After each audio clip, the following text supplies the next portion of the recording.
Sekian lama menghilang, aktris cantik Sandra Dewi mendadak muncul kembali. Kemunculan Sandra bukan untuk promo atau launching produk, melainkan untuk berperang lagi melawan Kejaksaan Agung di Pengadilan Negeri Jakarta Pusat menyoal keberatan atas penyitaan aset pribadinya yang tidak terkait dengan hasil korupsi sang suami, Harvey Moise, terpidana kasus korupsi timah sebesar 300 triliun yang sudah divonis 20 tahun penjara.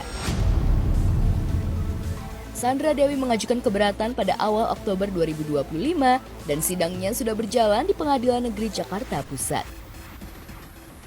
Pengadilan Tipikor pada Pengadilan Negeri Jakarta Pusat sedang menjalankan atau berlangsung sidang keberatan penyitaan aset yang diajukan oleh saudara Sandra Dewi dalam kasus korupsi suaminya yaitu Harvey Moise yang sudah divonis bersalah. Apakah nanti dikabulkan permohonannya Sandra Dewi atau tidak itu nanti kewenangan majelis tentunya. Terkait yang bersangkutan mengajukan keberatan, silakan saja.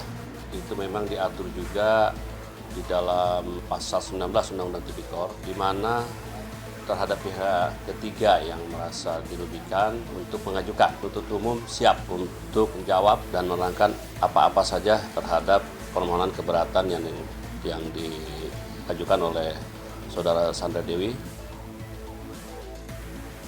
Sandra Dewi, sang Cinderella, sepertinya tidak mau hidup susah. Sudah suami dibui 20 tahun, aset dan harta benda dirampas negara pula.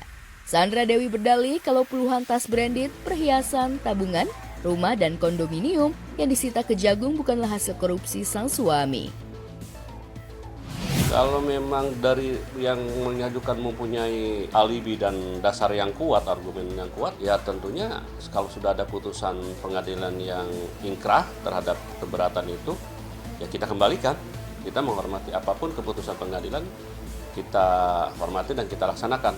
Namun demikian, kami meyakini bahwa tindakan penyidik dan penuntut itu sudah tepat dan pastinya punya argumentasi sendiri, dan hal ini dipertimbangkan juga dalam putusan kasasi, semuanya kan dipertimbangkan dan tetap dirampas.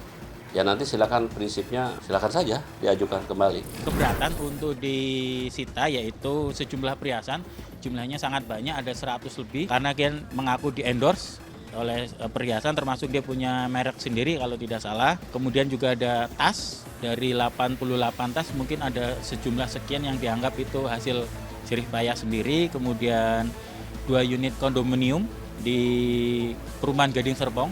Kemudian ada rumah Paku Buwono di Kebayoran Baru. Di situ ada berapa unit kalau tidak salah. Kemudian ada di rumah di Permata Regensi Jakarta Barat dan sejumlah uang di tabungan yang diblokir. Ya, sebelum Harvey Moise divonis, Sandra Dewi juga pernah meminta agar tas branded, perhiasan, uang tabungan, rumah dan kondominium atas nama dirinya jangan disita negara karena itu harta miliknya yang dibeli jauh sebelum menikah dengan Harvey. Sandra juga mengaku ia membuat perjanjian pranikah yang berisi pisah harta.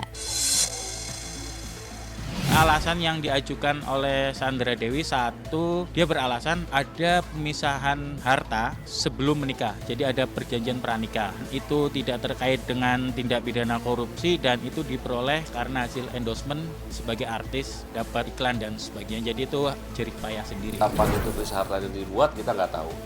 Tapi yang jelas penuntut umum mengambil langkah-langkah hukum udah pasti dipertimbangkan. Benar ada akta perjanjian kawin nomor 1176 tertanggal 12 Oktober tahun 2016. Sama bahwa Ibu SD pun kan punya usaha sendiri. Dari sebelum pernikahan, beliau sudah dikenal sebagai seorang artis dan sudah mempunyai bisnis tersendiri. Makanya sebelum beliau menikah, beliau sudah pisahkan.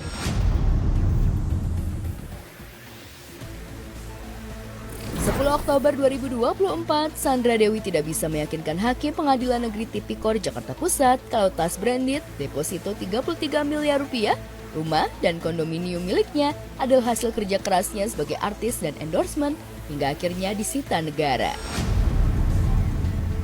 Oktober 2025, Sandra Dewi kembali meminta asetnya itu dikembalikan dengan alasan yang sama. Akankah Sandra Dewi bisa membuktikannya? Ataukah endingnya bakal kalah lagi? sampai sidang terakhir Sandra Dewinya belum hadir. Apakah nanti harus hadir atau tidak itu tentunya kewenangan majelis untuk memanggil, dan dia kan sebagai pemohon tentu perlu membuktikan gitu ya. Jadi nanti terserah daripada pemohon apakah dihadir atau tidak. Rencananya hari Senin, tapi untuk hari Seninnya nanti kita lihat karena bersinggungan dengan sidang yang lain, majelis juga masih ada sidang dengan yang lain, nanti Seninnya jam berapa kita tunggu aja. Agendanya masih pemeriksaan dari pihak termohon.